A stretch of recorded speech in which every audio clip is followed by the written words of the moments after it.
deaf people who mainly use a signed language for communication encounter multiple information accessibility challenges in their daily lives.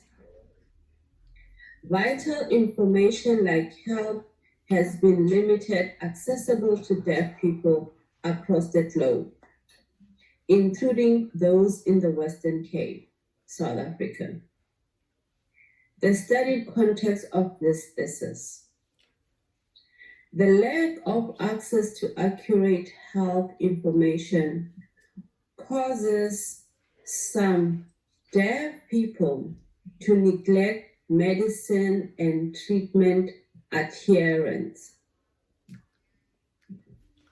By learning about deaf people's background and the health care system in the Western Cape, the author identified several interrelated social barriers that obstructed deaf people from accessing accurate health information. Government and hearing society low awareness of deafness were considered as one major barrier, resulting in various shortages in catering to deaf people's communication needs, learning, and access to health services and information. These identified social barriers are elaborated upon in chapter 1 of this thesis. Their interrelatedness indicated that only delivering health information in a sign language would be insufficient since it might not match deaf people's information processing and literacy and suit the practices of stakeholders engaged in the health information distribution.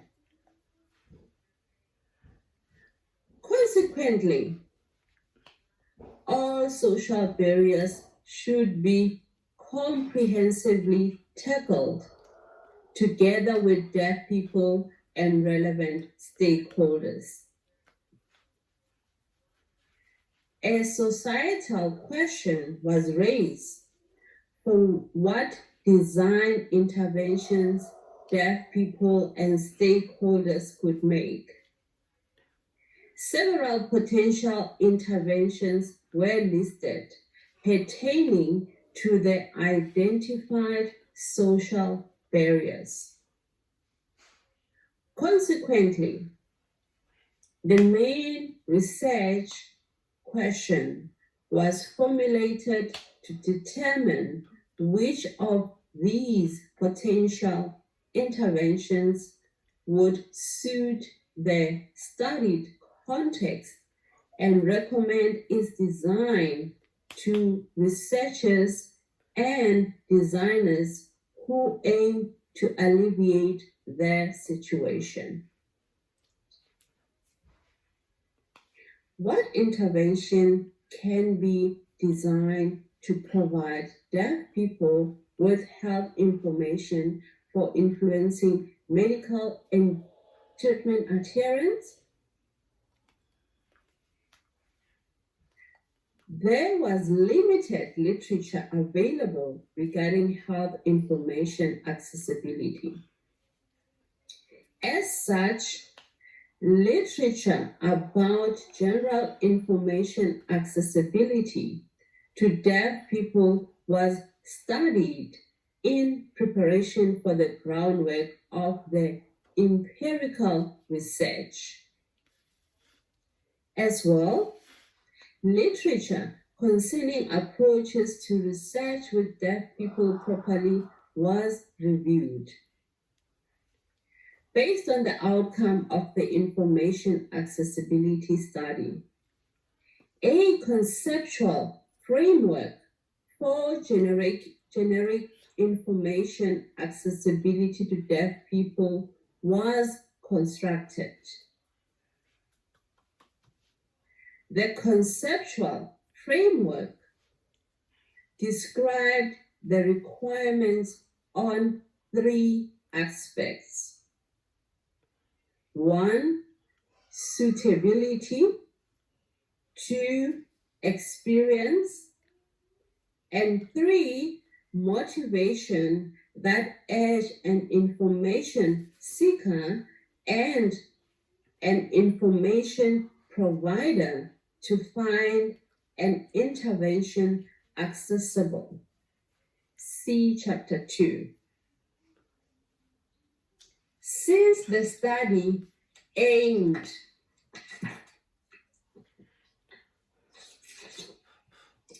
to determine what interventions would suit the study context through design, the mentioned requirements needed design-related elaboration in consultation with deaf people and stakeholders in the Western Cape. These elaborations were later used to develop the conceptual model of health information accessibility to deaf people.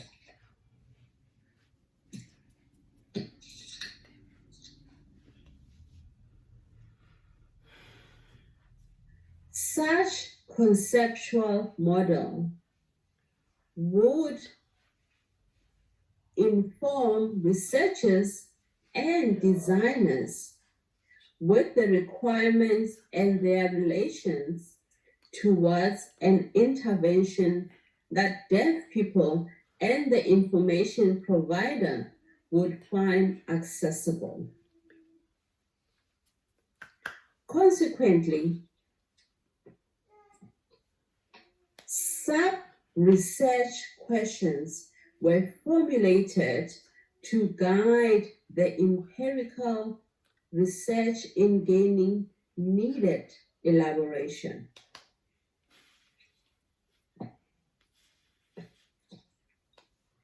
As for researching with deaf people properly, the literature recommended researchers actively involving a deaf community and relevant stakeholders for win-win benefits.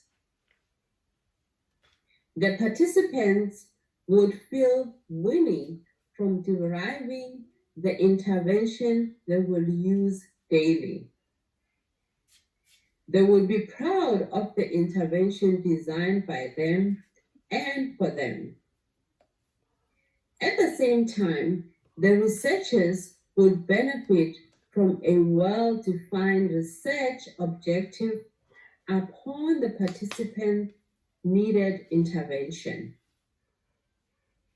Community-based core design, CBCD,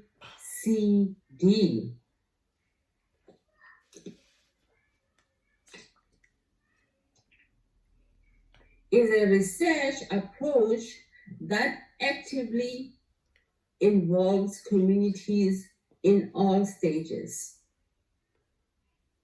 A research team in South Africa had developed and applied the CBCD approach to involve deaf community throughout design and development processes of communication, bridging tools for deaf and hearing people.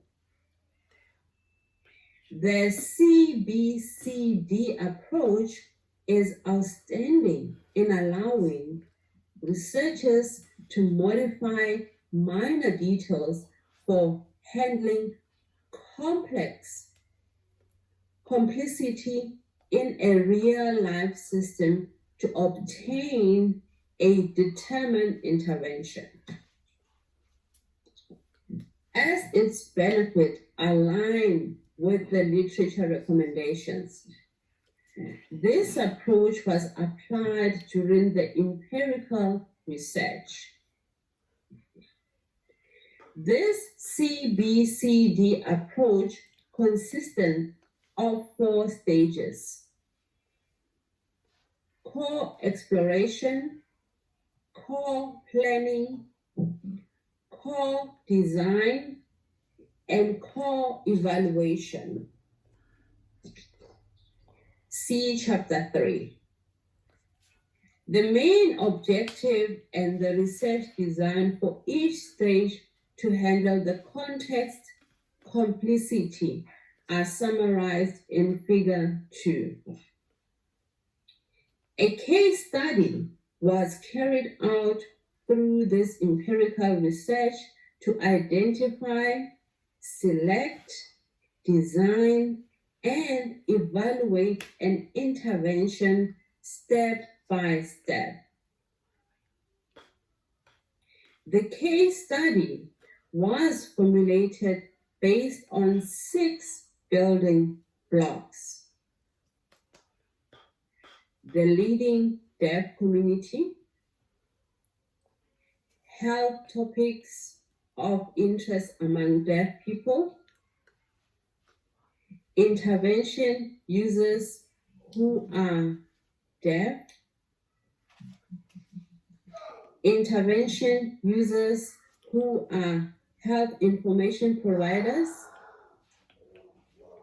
methods of communicating health information, and medium and device to provide accurate and accessible health information of deaf people.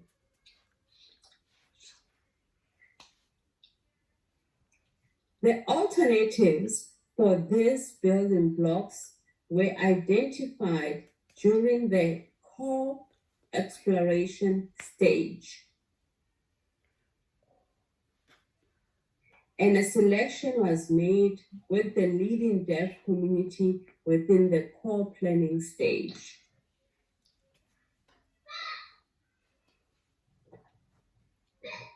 See design now.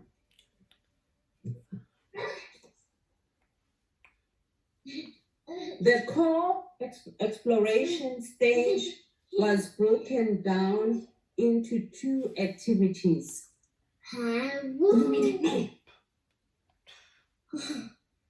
During the core activity, deaf communities, relevant stakeholders, and the author identify alternatives for the 6 building blocks.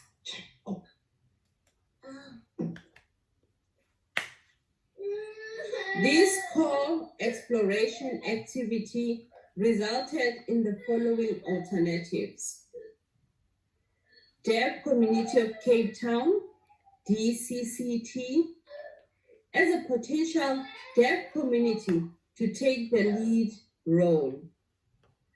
Building block 1. Cancer, diabetes, and hypertension for the health topics. Building block 2. Any deaf people. Building block 3. And health professionals working at primary health centers. Building block 4.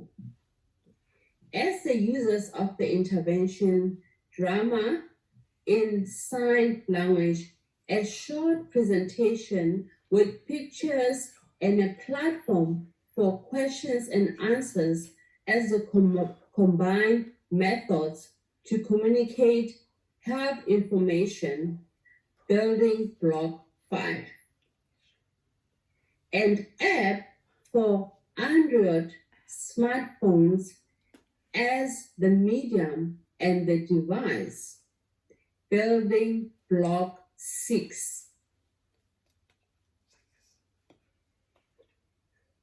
Core exploration activity 2 assured deaf people's physical access to a smartphone and use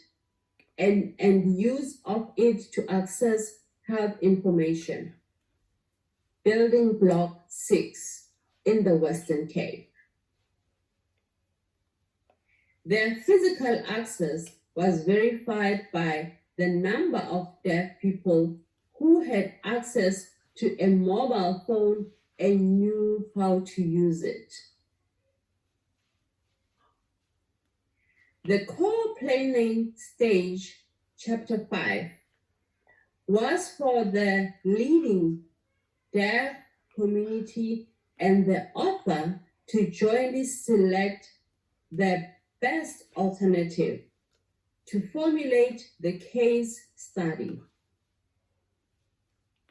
The CBDCD approach was adjusted at this stage by including additional study within the second deaf community that took the leading role. This modification was to handle a research-related change due to the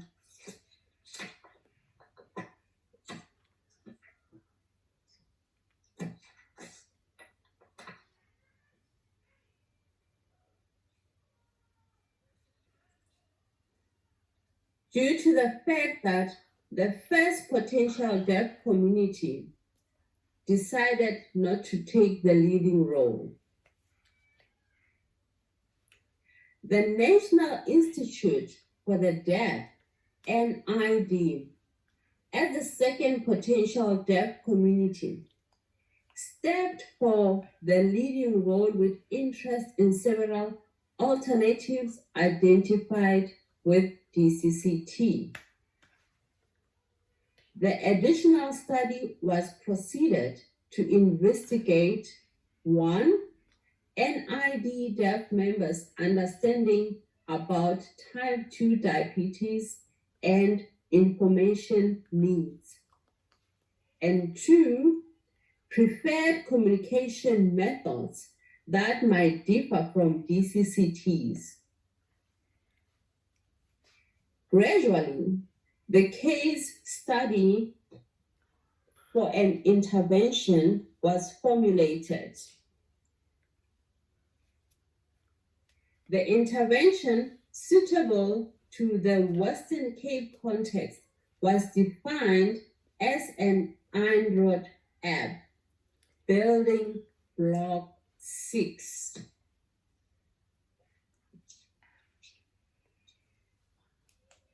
For bridging communication between a deaf patient, building block 3, and a health professional engaged in type 2 diabetes treatment at a primary health center. Building block 4, in order to deliver accessible health information regarding diabetes. Building block 2, health content should be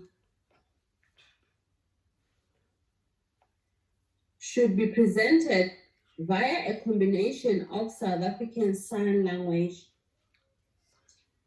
visual material, and subtitles in a video format through the app. Building block 5.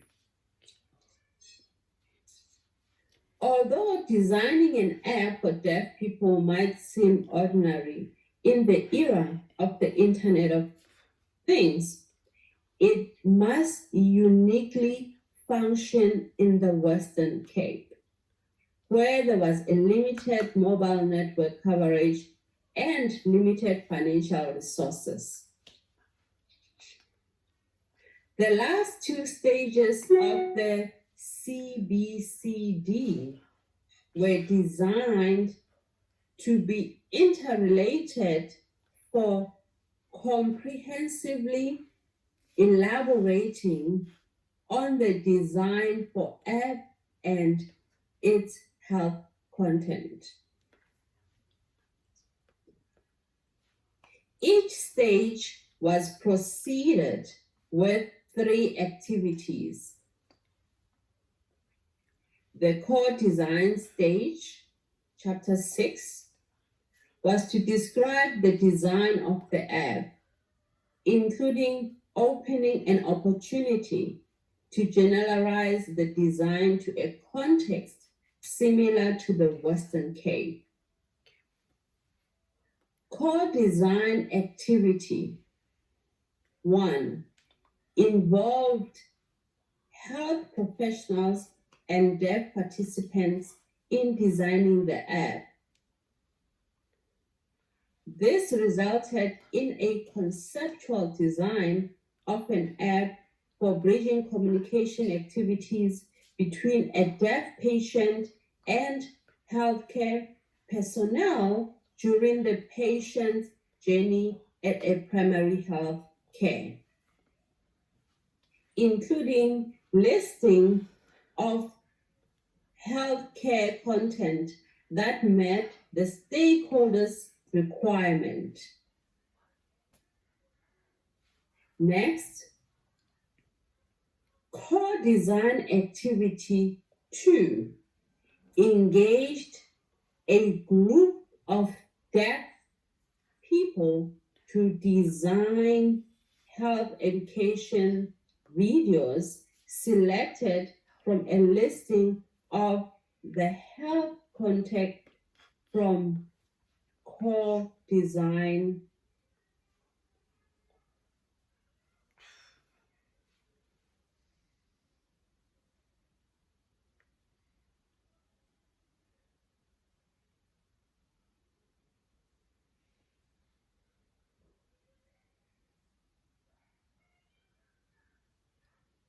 Core design activity 1.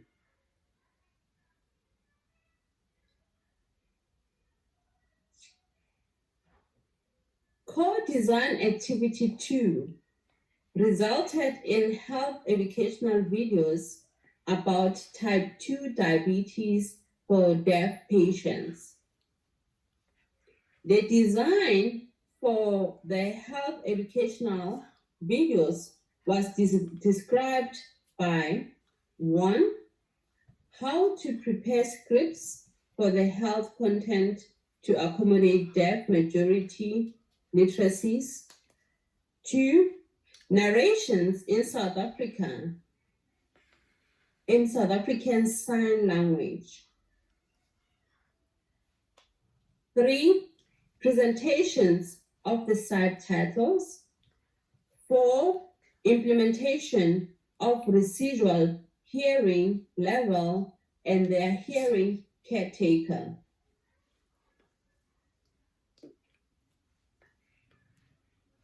Core design activity 3 for deaf-friendly mobile interfaces took place at a deaf community in India with a similar profile to the one of NID. The results of core design activity 3 were design alternatives proposed with combination of icons with wording for buttons, interaction guides in SASL, and use patterns for information access and input within the app to improve the mobile interfaces for deaf people.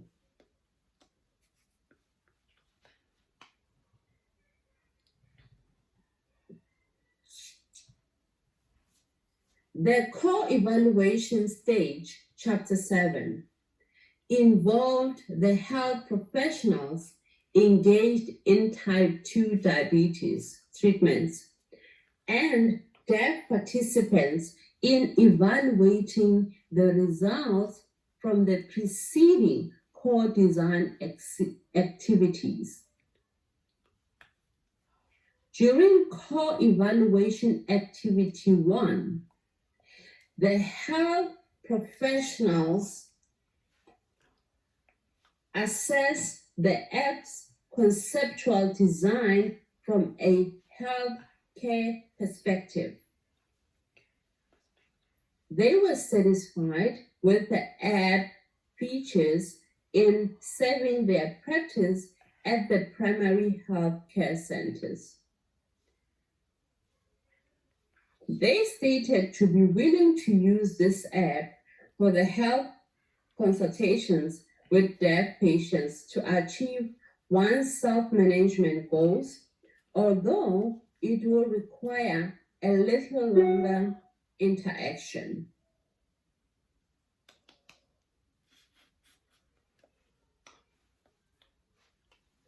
Core evaluation activity 2 invited the deaf participants to test accessibility of the health educational videos. They found educational videos accessible in terms of the messages and visuals.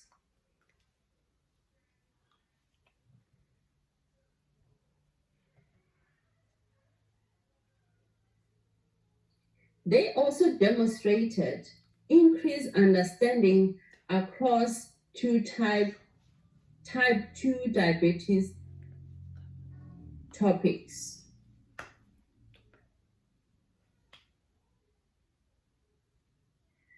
Animation helped the participants understand the process of how the human body gets energy, and illustrations clearly provided type 2 diabetes symptoms in a non-graphical warning way. However, a video with interactive features should be avoided as it confused the deaf participants. Core evaluating activity 3 brought the design alternatives obtained from the Indian deaf inputs to the NID deaf members for an evaluation. The interaction guide in SASL promoted the participants to interact with the app and a doctor effectively. Icons without wording conveying simple functions were well accepted by the participants. Some specific wayfinding was helpful for deaf participants in navigating a long listing of options. These findings were implemented in the improved version of the app's conceptual design for deaf-friendly mobile interfaces. A set of initial guidelines for the active involvement of the participants, who came from diverse backgrounds, was formulated to appropriately involve and interact with them during the 4 stages.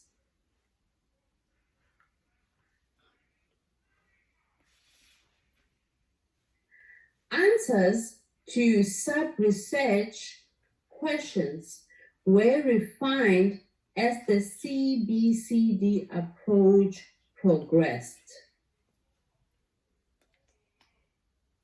The findings from this approach implied the possibility that the design of this mobile app, including the health educational videos, can be generalizable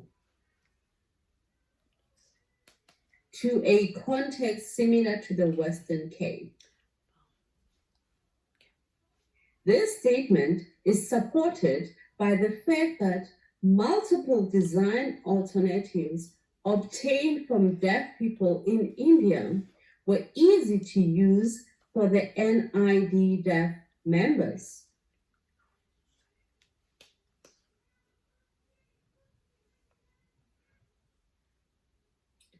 After completing the CBCD approach, the author and research fellows reflected on the approach, robustness, and benefits, together with challenges experienced through this application.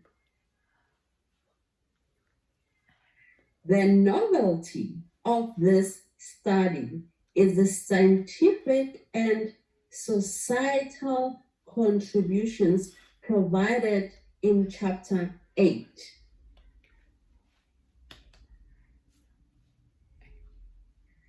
The conceptual model of health information accessibility for deaf people in a complex context was developed based on the findings from these empirical research and examined to contribute to science.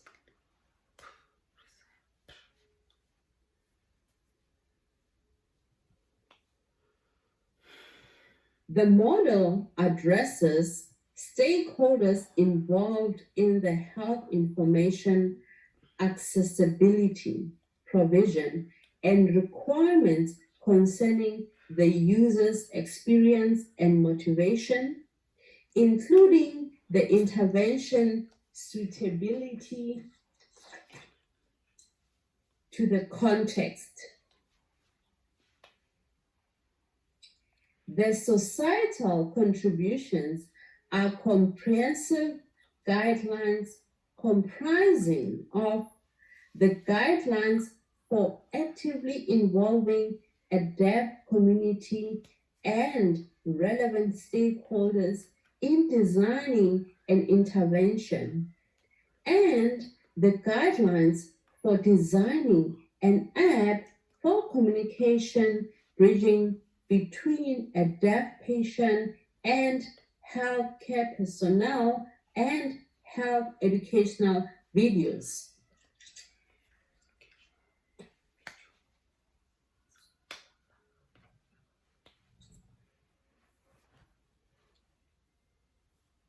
Readers can apply the above contribution based on their practice.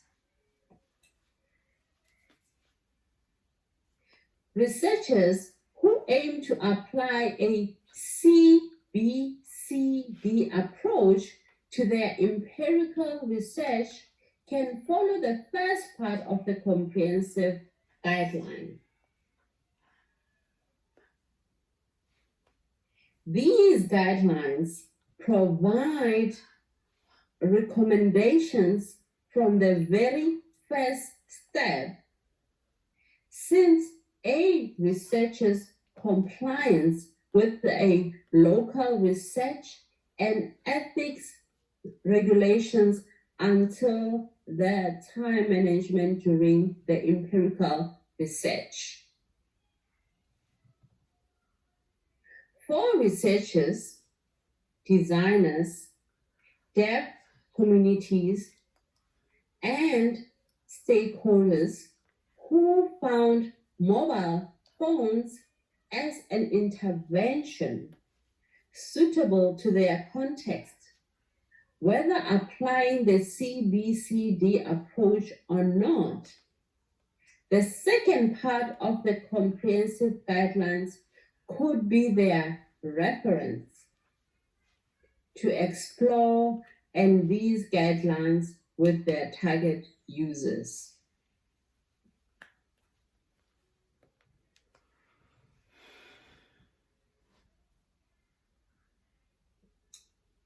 Thank you.